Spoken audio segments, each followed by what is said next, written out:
먹을 것만 먹고 심을 것은 심어야 산다라는 제목으로 하나님 말씀 증거하도록 하겠습니다. 고린도후서 9장은 성경과 드림의 원리입니다. 이게 전체가 원리이기 때문에 원리를 정확히 알면은 나머지 어떤 상황이 온다 할지라도 우리가 헷갈리지 않고 바른 길을 걸어갈 수 있다고 생각을 합니다. 크게 보면은 세 가지 파트로 나눌 수 있습니다. 1절까지 5절까지는 성장의 원리가 뭐냐, 그리고 6절부터 11절까지는 도대체 우리 인생에서 어디에 투자해야 될 것인가, 그리고 마지막 12절부터 15절까지는 이렇게 투자 잘했을 때 나타나는 7가지 열매, 열매에 관한 것들을 한번 쭉 나열하고 있습니다. 그걸 점검해 보도록 하겠습니다.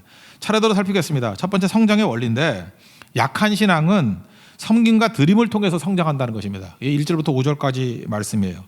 고린도 교회가 지금 예수 믿은 지 한 3년 정도 된 것 같습니다.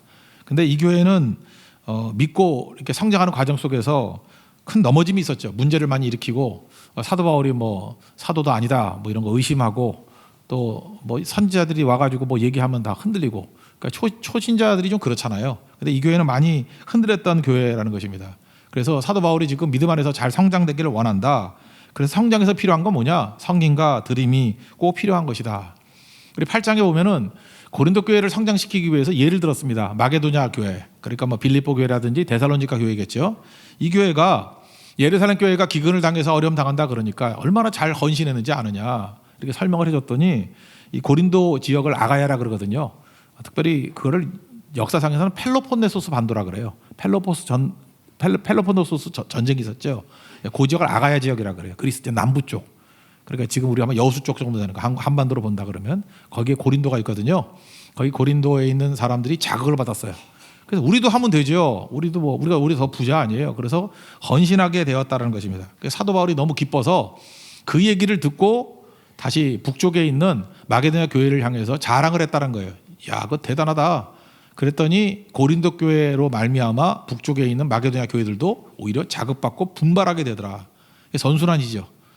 마게도냐 교회 때문에 고린도 교회가 자극받아서 분발했는데, 이제는 고린도 교회 헌신을 통해서 북쪽에 있는 마게도냐 교회들이 또 분발하더라. 우리가 성도가 그런 관계를 맺어야 된다는 것입니다. 서로 나쁜 영향이 아니라 좋은 자극. 한 사람이 기도함으로 말미암아 옆에 있는 사람도 기도하고, 또 그 사람이 헌신함으로 말미암아 나도 헌신하게 되고, 그 다음에 성교함으로 말미암아 같이 성교하고, 새벽기도함으로 말미암아 새벽기도하고. 오늘도 여기 어떤 분 보니까 뭐 수요일날 거의 안 나오는 집사님이 계셨는데, 어떤 새벽기도 잘 나오는, 수요일 예배 잘 나오는 집사님으로 말미암아 친구 따라 왔다면서요. 이렇게 선순환이에요, 선순환. 근데 한 집사님이 그저 수요일 날은 쇼핑의 날이야. 그 쇼핑 갔더니 나도 쇼핑 어디 세일한대. 이러면 그 악순환이겠죠. 이제 그런 거를 보였다라는 거예요.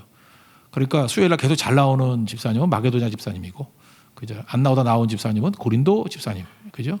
그 집사님과 마 집사님이 만나가지고 서로 격려를 해줬다. 그 얘기입니다. 그 얘기. 1절과 2절을 한번 읽겠습니다. 시작.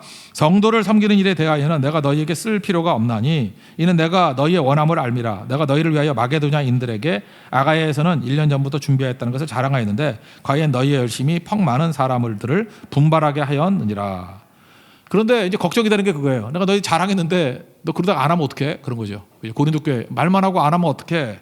그래서 내 자랑이 헛되지 않기를 원한다.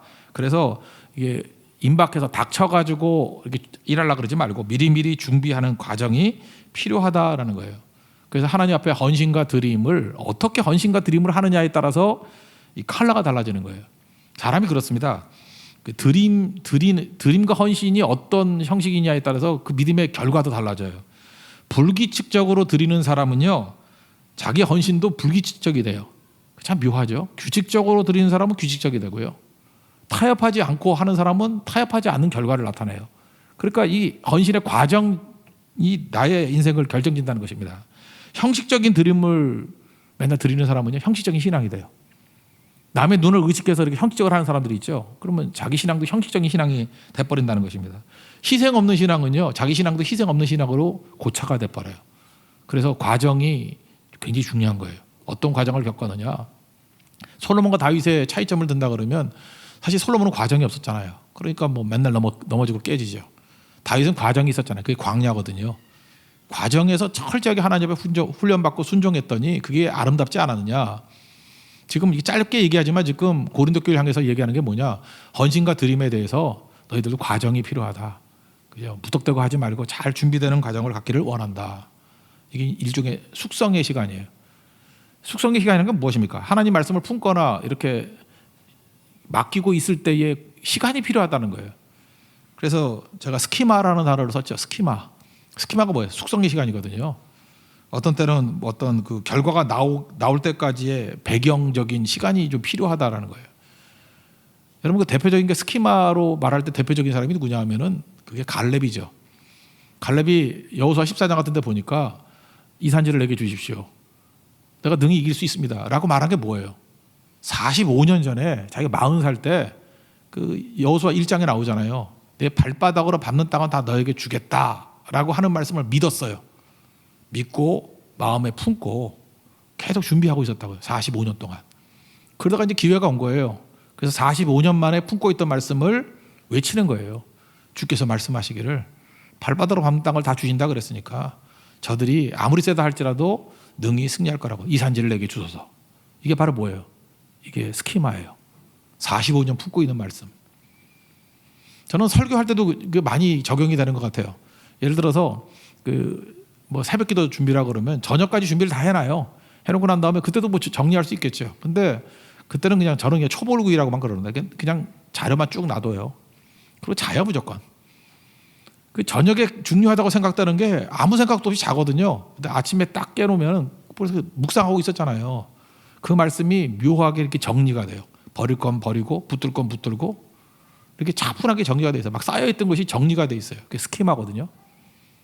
그래서 여러분들 공부도 그래요. 뭐 드립다 공부하는 애들이 잘하는 게 아니고 4대 4대 2 원칙이 있다 그러잖아요. 4는 공부하고, 그죠? 4는 딴 거 공부하고 2는 쉴 줄 알고. 항상 그런 게 필요하다고요. 그래서 목사도 마찬가지예요. 성경 공부만 하면 안 되고 성경 공부하고 또 딴 것도 좀 봐야 되고 그다음에 쉬고. 4대 4대 2 원칙. 그때 스키마가 최고로 이루어진다 그러지 않습니까? 우리도 마찬가지예요. 숙성의 과정이 그래서 필요한 거예요.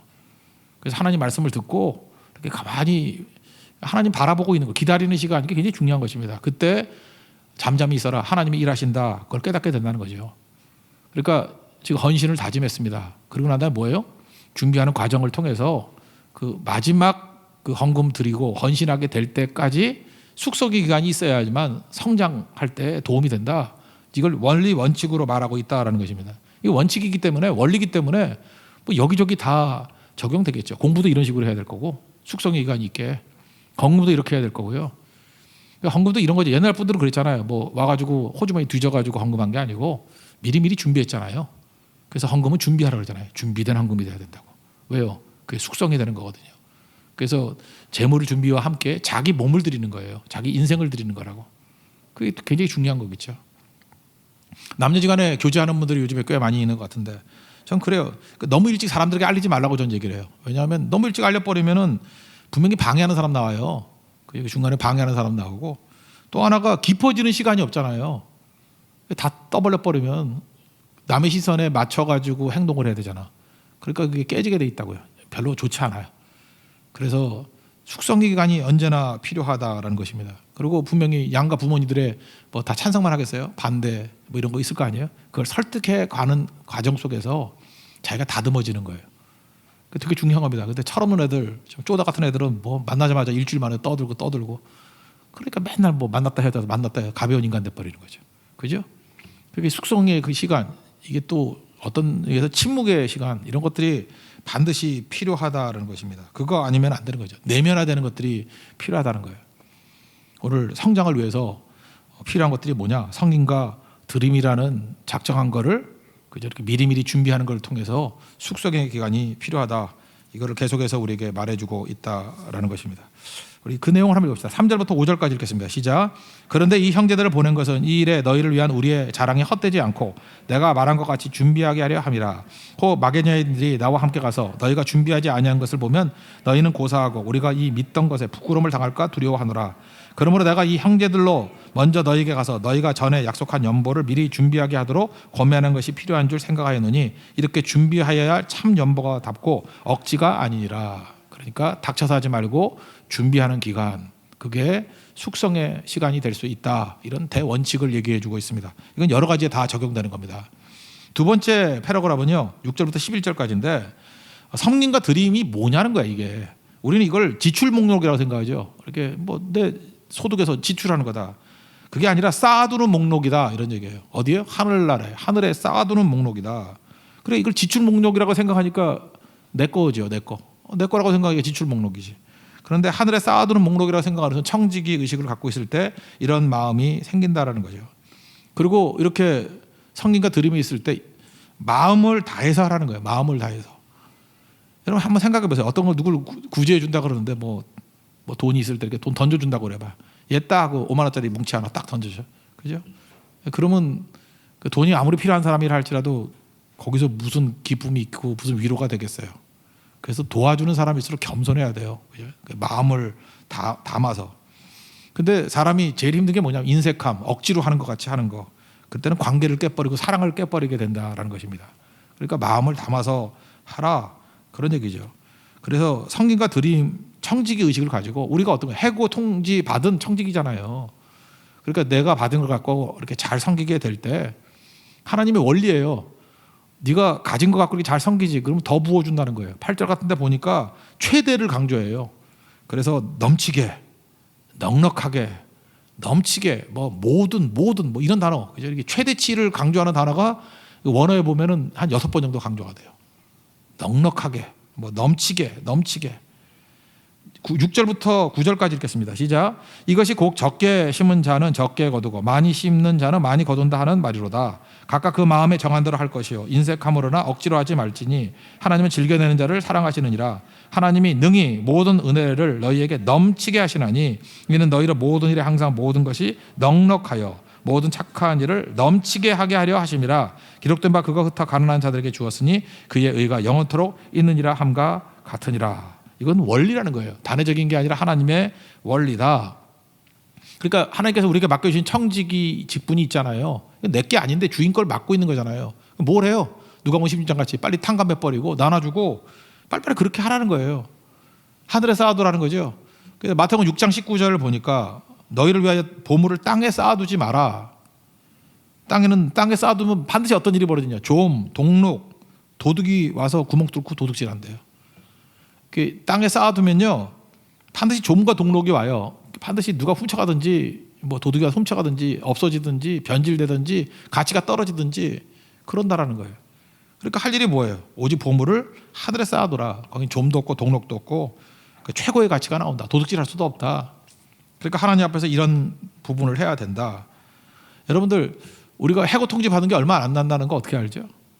늙어가는 거 막을 수 있어요? 참 웃기는 건데 한 60 정도 되시는 분들 뭐 얼마나 살겠어? 이제 이거 가지고 있어봐야 그거 다 날아가는 건데. 그리고 나이 들면요 돈 쓸 힘도 없어요. 근데 그걸 모르는 거죠. 늙어가는 거 모르고 병 들은 거 모르죠. 병 들면은요 돈 있어도 못 먹어요. 죽이나 먹지. 그거 아세요? 아무것도 못 먹어요. 그러니까 있을 때 빨리빨리 활용해야죠. 나중에 그거 뭐 싸지먹이 사서 뭐 할 거예요? 그 막판에 가가지고 묵칫돈으로 누구 주고 그러더라고. 그거 감당 못해요. 그 자식들도 그렇고 다 감당을 못한다고. 그러니까 어리석어도 그렇게 어리석을 수가 없죠. 그러니까 우리가 감당할 시간이 그리 많이 남는 거 아니라고요. 그러니까 어떻게 하면 되죠? 시간이 얼마 안 남았다는 생각을 가지고 빨리 탕감해줘야 돼. 빨리 불러다가 100원 50이라 그러고 100원 80이라 그러고 빨리빨리 이렇게 탕감해주고 나눠주고 가치 있게 만들고 그런 거죠. 우리 교회도 그래요. 우리 교회도 이거 놔두면 종과 동록이 쓸고 도둑이 와서 훔쳐갈 거 아니야. 그죠? 교회도 교인들의 헌금들로. 그러니까 어떻게 해야 돼요? 보이는 대로 빨리빨리 나눠주고 그죠? 베풀어주고 이번 고성도 성결을 못 가니까 목회자들 또 모여서 도와드리고 또 헌금 보내드리고 학생들 캠프 못 하잖아요. 그래서 뭐 장학생을 세우든지 뭐 어떤 방식을 통해서 하고 자꾸만 이렇게 생각을 해야 되는 거예요. 그죠? 어떻게 할 것인가. 오히려 이게 코로나 바이러스 어렵게 되고 하니까 오히려 그 도움의 손길이 막 끊어지고 하니까 우리 사이가 더 넓어지는 것 같아요. 그죠? 막 연락이 안 되던데도 막 연락이 되고 더 풍성해지는 것 같기도 하고. 그러니까 그런 거 해야 된다는 거예요. 그런 거. 그게 바로 뭐죠? 쌓아두는 거예요. 그죠? 그래서 이건 지출 목록이 아니라 하늘에 쌓아두는 목록이다. 그러니까 없어질 때 투자하지 말고요. 그러니까 여기 형제들도 마찬가지예요. 헤어질 여자한테 투자하면 안 돼요. 여기도 보니까 헤어질 여자한테 많이 투자했대. 여기도 그렇고 여기도. 바보 같은 놈들 그죠? 왜 거기다 투자하기는. 내가 그때 뭐 사준 거라 알았는데 그죠? 100만 원짜리. 그거 못 받아. 그거 어떻게 달라 그래 치사하게. 제가 조금 전에 저는 이제 NLT를 많이 보는데 NIV 성경이 필요해서 이렇게 서재에서 찾아봤어요. 찾아봤더니 NIV 성경이 있어요. 딱 보니까 제가 처녀 때 우리 사모한테 사준 거야. NIV 성경을 사줬어요. 그래서 내가 이렇게 이름 써가지고 투 김선영 해가지고 준 거 있더라고. 근데 우리 사모는 아다시피 죽어도 영어 성경 안 읽어요. 그러니까 그대로 나한테 돌아오더라고. 내가 사줬어.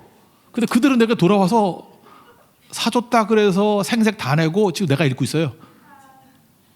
헤어질 여자한테 투자하면 안 되죠. 그죠? 똑같은 얘기예요. 헤어질 곳에 투자하면 안 돼요. 이 땅 다 헤어져요. 천국 갈 거 아니에요. 그죠? 지혜가 좀 있어요. 지혜가 갈 곳을 향해서 투자해야지 왜 썩어질 곳을 위해서 떠날 곳을 향해서 투자하고 엉뚱한 여자한테 투자하고 엉뚱한 남자한테 투자하고 그래요. 영혼이 남을 거. 그죠? 얼마나 재밌는지 모르겠어요. 이럴 줄 알았으면 그냥 금덩어리 줄 걸. 주면 얼마나 좋아했겠어. 그러면 다 내 거지. 그죠? 왜냐? 계속 만날 사람이니까. 그죠? 그러니까 지혜를 가지라 그 얘기에 지금 이건 지출이 아니라는 거예요. 지출이 아니고 이거는 우리가 가야 될 곳에 쌓아두는 것이다. 이건 지혜다. 이렇게 얘기를 합니다. 그러면서 하나님께서 우리에게 말씀하시기를 원칙을 얘기를 하는데 하나님께서 우리에게 공급해 주시는데 두 가지를 공급해 주신다는 거예요. 반드시에 이건 먹을 것을 주시고요. 일용할 양식. 그 일용할 양식만 주시느냐? 아니에요. 심을 걸 주신다는 거예요. 그러니까 하나님께서는 항상 우리에게 약간은 더 주시죠. 더 주시니까 우리가 죽지 않고 살아있는 거지. 더 주셨는데 더 먹어서 과식해서 살찐 거 아니야. 그죠? 그런 거잖아요. 일종의. 적정하게 먹었으면 우리가 몸매도 멋있을 거고 막 그럴 거 아니에요. 그죠? 어떤 때는 적정하게만 했으면은. 그러니까 생각을 해야 할 게 뭐냐면 하나님이 내게 맡기신 거, 내 청직인데 내게 맡기신 것은 청직이니까 내가 먹을 거 먹으라는 거예요. 굶고 일하라는 거 아니에요. 먹을 것 플러스 심을 것. 심을 건 반드시 심어야 된다는 것입니다. 그래서 어떤 사람이 이 땅에서 풍성해져요? 심는 자. 그죠? 하늘에 심고 뭐 하늘 심는 게 이 땅에서도 심는 거 아니에요? 이 땅에서도 거둬요 또 계속. 심는 자가 돼야 된다라는 것입니다. 심으면 전성기를 맞이하게 돼 있어요. 잠깐만 심어보세요. 교회도 뭐 딴 거 아니라고요. 뭐 이렇게 교회가 할 수 있는 힘을 가지고 잠깐 심으니까 심어서 지출이 아니더라니까 또 돌아와요. 돌아오고 또 돌아오고 끝없이 돌아오는 거라고요. 근데 우리는 많은 순간에 그래요. 뭐 돈도 그렇고 잠깐 쌓아두는 거라고 생각해. 쌓아두는 건 썩는다니까. 쌓아두려고 그러지 말고 심어야 된다니까요. 심어야. 심는다는 게 뭐예요? 뭐 좀 세련되게 말하면 투자지. 투자가 심는 거 아니에요? 심어야죠. 그러니까 열심히 심으라고요. 그러면 하나님께서 한량없이 부어 주시게 된다는 것입니다. 그러면 심기 위해서 중요한 원칙이 뭐냐? 이런 거예요. 자기 삶의 수준을 결정하십시오. 여기 뭐 이제 50대 넘으신 분들 뭐 가정들이라 그러면 제가 넉넉히 얘기할게요. 예를 들어서 뭐 부자 얘기하는 거예요. 돈을 막 벌어요. 막 버는데 자기 수준을 정해놔야 돼요. 나는 아무리 돈을 많이 벌어도 500만 원 이상은 안 쓴다. 나 너무 크게 잡았나? 근데 지금 큰 부자를 두고 하는 얘기예요. 그죠? 큰 부자라 그러면 뭐 한 500만 원, 1000만 원 이렇게 쓴다고 생활비로 더 써요. 더 쓰기면. 한 500만 원 정도로 쓴다라고 딱 정해놔요. 내가 1000만 원을 벌어도 500만 원만 쓴다. 그럼 500만 원은 심을 수 있는 거잖아요. 근데 되게 그런 사람은요, 1000만 원만 버는 거 아니에요. 이렇게 실제로 보면은 막 2000만 원, 3000만 원, 어떤 때는 1억을 벌어요. 매달. 그런 사람도 있다니까요. 있는데 원칙이 있어. 나는 그래도 500만 원만 쓴다예요. 그럼 9,500만 원을 심을 수 있잖아요. 그럼 하나님께서 그런 사람에 대해서 어떤 생각을 갖겠어요? 이거 믿음직한 청직이네. 그래서 내가 작은 일에 충성했으니까 큰 것을 맡길게. 그러면서 막 달란트 맡기지 않겠어요? 이건 실제로 우리 가운데 벌어지고 있는 일이에요. 여러분들이 엄청나게 지금 많이 심는 분이 계시는데 여러분들이 계세요. 근데 자기 삶의 수준을 하나도 변화시키지 않으니까 그 사람이 뭐 생활이 편한지 안 편한지 잘 모르는 거야. 왜냐하면 자기 수준을 정해놔요. 그리고 나머지를 심더라고. 그러니까 거기를 통해서 하나님이 폭발적으로 일하셔요. 폭발적으로. 근데 가끔마다 이렇게 젊은 애들 가운데 철없는 애들 하나님께서 예를 들어서 그것도 뭐 똑같이 기준을 합시다. 그냥 500만 원을 하자고. 1000만 원을 줬더니 생활 수준을 900만 원을 올려. 그리고 100만 원밖에 심을 게 없는 거야. 하나님께서 5천만 원을 줬어요. 그랬더니 맨날 뭐 스포츠카 사고 뭐 이런 거 사가지고 4,500만 원을 자기가 먹어. 그러니까 또 500만 원밖에 심을 게 없고. 하나님도 고민 안 하겠어요? 고민 안 하겠어요? 이러다가 더 주면 얘가 뭘 살까? 로켓을 사는 거 아닌가? 그죠? 그럼 죽잖아 이게. 그를 사랑하시니까 이제 그만 줘야겠네. 얜 다시 거지를 만들어야지 다시 예배드리고 간절함이 회복되겠네. 겸손함이 회복되겠네. 그런 거 아니겠어요? 우리 크리스찬은 어떤 사람인지 아십니까? 우리가 하나님 앞에서 좀 이렇게 청빈하다는 게 뭐냐면 가난하게 산다라는 것도 있지만 하나님께서 우리 뭐 굶어 죽이는 거 아니잖아요. 수준을 정하시라고요. 지금부터 수준을 정하라고. 저는 보니까 제 생활 수준을 알겠어요. 어느 정도인지. 그리고 생각보다 제 취미 생활이 그렇게 뭐 돈 드는 게 아니야. 뭐 운동도 돈 별로 안 들고 그냥 뭐 이렇게 디자인을 그렇게 하라고요. 그렇다고 누구 비난하고 그러지는 말고요. 뭐 어떤 사람이 뭐 어떤 스포츠 하나씩 하는 거에 대해서 너무 비난할 필요는 없고 그러나 적정선이죠. 근데 저기 과도하다. 저기 청지기의 삶은 아닌데 그렇다 그러면 이게 문제가 되는 거죠. 이게 대원칙이라고요. 하나님 앞에서 사기치는 거예요. 하나님이 먹을 것과 씹을 거 줬는데 먹는 건 한계가 있잖아요. 엔겔지수 봐요. 먹는 건 한계가 있잖아. 가난할 때 엔겔지수가 높지만 돈 많아지면 어떻게 먹고 살아? 그건 사실 사치 낭비지. 그죠? 적정선을 유지하고 그럼 하나님께서 마음껏 부어줄 수 있잖아요. 교회도 마찬가지예요. 교회도 우리가 사는 수준을 정해놓자고 이 정도로 불편하게 살고 나머지는 심는 데 쓰겠습니다. 그래야 일을 하죠. 그렇지 않아요? 우리 뭐 교회 뭐 헌금이 쌓인다 그랬더니 상수역부터 여기까지 뭐 움직이는 에스컬레이터를 만들자. 그래도 되죠. 뭐 아이들이 많으니까 안전하기 위해서 뭐 성차 가침을 막아놓고 하자. 그게 사실은 틀린 얘기는 아니지만 과도하면 안 되죠. 그죠? 과도하면 안 되죠. 위험하지 않을 정도 적정선에 하고 난 다음에 그래야 심을 게 있는 거죠. 목표는 심는 것이 돼야지 먹는 것이 목표가 돼서는 안 된다는 것입니다. 이게 원리예요. 그런 자들에게 은혜 부어주신다. 고린도께 주시는 말씀이에요. 그래서 우리가 무슨 꿈이 돼야 돼요? 저는 우리 성도들이 이런 기도 많이 했으면 좋겠어요. 하나님, 내가 10%만 먹는 데 쓰고 90%는 심기를 원합니다. 기도도 못해요. 기도하세요. 그 얘기는 뭐죠? 참 어마무시한 기도예요. 내가 500만 원만 갖고 살겠는데, 그죠? 그거 10배가 얼마야? 5천만 원 벌겠습니다 하는 똑같은 얘기죠. 그죠? 그렇잖아요. 10% 갖고 우리가 생활할 수 있게 해주세요. 11조가 아니라 10%로 살게 해주시고 90%를 심게 해주세요. 그런 사람은 이제 무한대로 커질 수 있다는 것입니다. 하나님께서 그 믿고 맡길 수 있는 청직이잖아요. 그런 청직이 되라. 이런 걸 우리에게 말씀하고 있다라는 것입니다. 10절 11절 한번 읽겠습니다. 시작. 심는 자에게 씨와 먹을 양식을 주시는 이가 너희 심을 것을 주사 풍성하게 하시고 너희 의의 열매를 더하게 하시리니 너희가 모든 일에 넉넉하여 너그럽게 연보를 하면 그들이 우리로 말미암아 하나님께 감사하게 하는 것이라. 그러니까 우리가 지금 성gin과 드림은 지출 내역이 아니라 쌓아두는 내역이에요. 하늘에 쌓아두는 내역. 그러니까 뭐예요? 많이 심는 하나님의 종이 되라. 이게 영적 원리예요. 많이 심을 수 있는 하나님의 종 되기를 원합니다. 이렇게 살면은 이제 결과적으로 어떤 열매를 거두게 되느냐? 7가지 열매가 12절부터 15절까지 나옵니다. 이게 뭐 짤막짤막하게 할게요. 먼저 첫째는 성도들의 부족한 것을 보충한다는 거예요. 12절 앞부분 보세요. 이 봉사의 직무가 성도들의 부족한 것을 보충할 뿐 아니라 이런 얘기가 나오죠. 그러니까 하나님께서 각자 다른 걸 주셨거든요. 근데 서로를 이렇게 섬겨주면은 부족한 것들이 보충이 되는 거예요. 그러니까 내가 더 가진 게 있어요. 더 가진 게 사명이라고. 그거 도와야 되죠.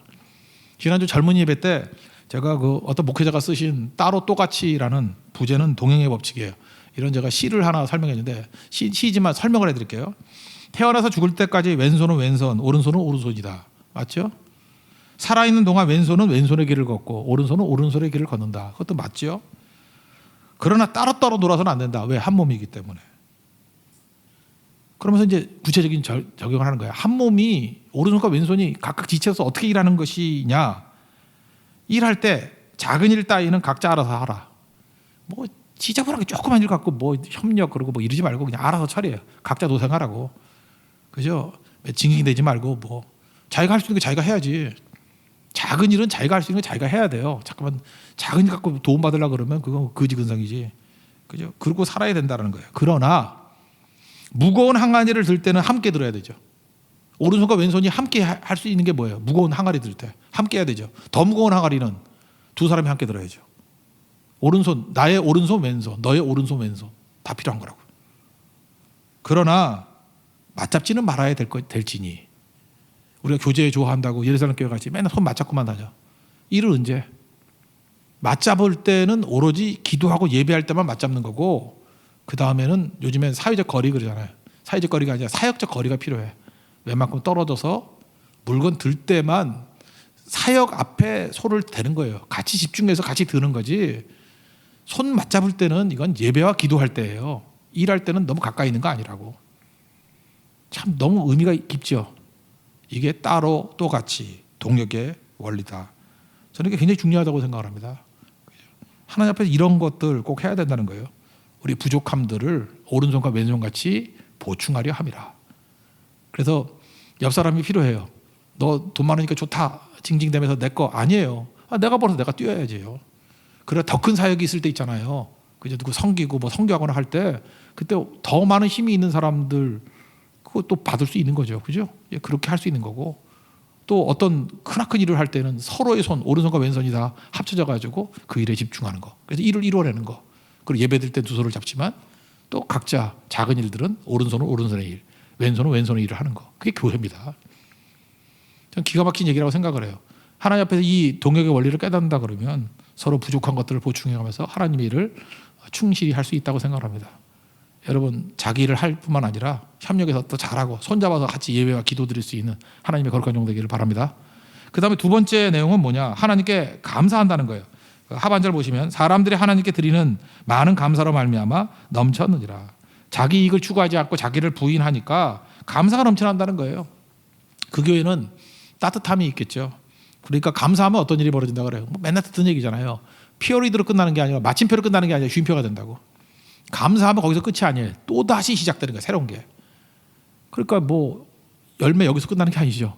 이렇게 이런 동역을 하다 보면 또 다시 일이 벌어져요. 또 다시 새로운 길이 막 열린다는 거예요. 컬러의 인생이 된다. 그리고 세 번째는 믿고 보충한다.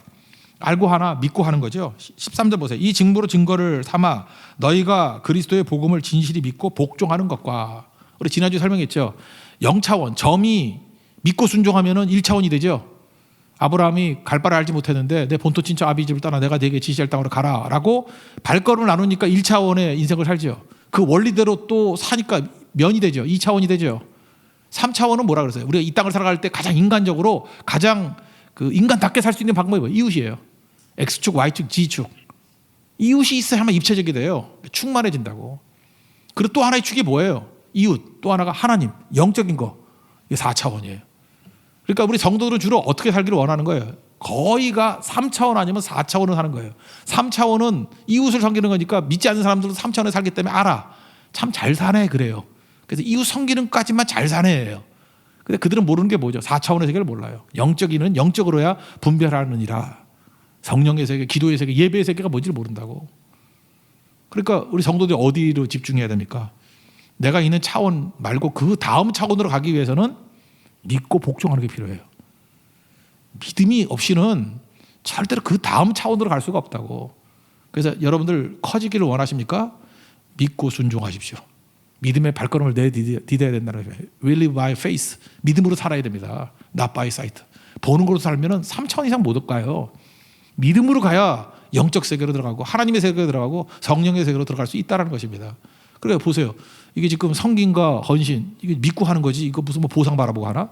그럴 때 내가 상상도 못한 세계를 또 체험하게 된다는 것입니다. 그리고 넷째는 뭐예요? 하나님께 영광이 된다. 영광은 언제나 임재를 얘기해요. 하나님의 임재가 있으면 승리죠. 그 하반절을 보면 그들과 모든 사람을 섬기는 너희의 후한 연보로 말미암아 하나님께 영광을 돌리고 그러니까 하나님의 임재가 있기 때문에 항상 승리가 있다라는 거예요. 주님이 임하시는 곳에 승리가 있는 거죠. 그죠? 주님이 임하시는 곳. 이게 꺼지지 않는 불꽃이 임하게 되니까. 그 다음에 다섯 번째는 간구함이죠. 중보기도. 14절 보시면 또 그들이 너희를 위하여 간구함에 가난한 사람들을 위해서 중보기도 하면요. 여러분들 인생이 그런 인생이 돼야 돼요. 그러니까 누가 돕죠. 그러면 그들이 우리를 위해서 기도해 준다고. 그러니까 부한 사람이 있습니까? 그럼 가난한 사람을 돕고 그 가난한 사람들이 그 부한 사람을 위해서 기도하는 인생이 되라고요. 그 루키 보면 보아스가 그랬죠. 보아스가 뭐 가난한 사람 잘 도우니까 도움 받는 사람들이 보아스를 날마다 축복하잖아요. 그죠? 그 보아스가 하는 인사말이 뭐였어요? 맨날 God be with you. 하나님이 너와 함께하기를 원한다. 그럴 때 주변에 많은 사람들이 보아스를 향해서 이구동성으로 룻과 나오미 밑에 있는 배는 사람들 뭐라 그래요? God bless you. 하나님이 너에게 복 주기를 원한다고. 누가요? 가난한 사람들이. 도움받은 사람들이. 여러분, 그래서 최고의 인생이 뭐냐면 여러분이 도움 준 사람들의 입에서 여러분들을 향해서 축복하고 중보기도 하는 그 목소리가 나와야 된다는 거예요. 그게 진짜죠. 우리 교회 지금 우리 선교사님들 또 네팔 분들 이렇게 편지 오는 거 보니까 감사하대요. 그러면서 해드릴 게 없어서 우리 교회 위해서 우리 사역 위해서 날마다 기도한다고. 그 선교사님들 또 거기 사역자들 그런 거 매번 와요. 올 때마다 정말 기쁘거든요. 왜 그래요? 그들의 축복을 정말 받고 싶었거든요. 그들의 축복을 받고 싶었어요. 그들이 우리를 축복해 준다는 게 얼마나 감사한지 모르겠어요. 축복해 주고, 그죠? 그들의 중보기도가 있다는 게 얼마나 든든한지 모르겠어요. 중보기도 주잖아요. 우리도 중보기도 하고 거기도 중보기도 하고. 이게 열매라는 거예요. 열매. 반드시 이런 일들이 있어야 된다라는 것입니다. 그리고 6번째는 사모함으로 하나가 된대요. 그 뒷부분 보시면 하나님이 너희에게 주신 지극한 은혜로 말미암아 너희를 사모하느니라. 사랑한다는 게 뭐예요? 서로 보고 싶어하고 기다려지고 그러는 거죠. 그래서 연합해서 하나가 되는 모습이 있더라. 마지막은 뭐죠? 은사로 인해서 감사한다 이런 얘기가 나오죠. 은사로 인해서 감사한다. 9장 마지막 말할 수 없는 그의 은사로 말미암아 하나님께 감사하노라. 은사가 뭐예요? 하나님 선물 아니에요? 하나님이 더 선물 주신다는 거예요. 작은 일에 충성했더니 더 많이 주신다. 이거 굳이 제가 설교하니까 7가지 나열을 했지만 7가지 이거 생각하면서 뛰는 사람이 누가 있겠어요? 할 일이 뭐죠? 하나님께서 우리에게 주신 모든 것을 가지고 열심히 하늘에 쌓는 일들, 먹을 거 정해놓고 나머지 다 심는 데 집중하면은 지금 7가지로 나열해도 이게 다 못할 정도로 엄청나게 많은 것들이 사실은 자동적으로 종합적으로 우리에게 임하게 된다는 것입니다. 이건 이제 분석하자고 얘기한 거지 이거 기억할 필요는 없어요. 우리의 삶에 있어서 모든 축복과 풍성함들이 이것을 통해서 부어지게 된다는 것입니다. 우리는 청직이라는 거 잊지 마시고 다 주의 것입니다. 주님께서 우리에게 해고 통지해 놓은 청직이에요. 지혜로운 청직이 되십시오. 빨리 탕감해 주고요. 빨리 나눠주고요. 빨리 심고. 그죠?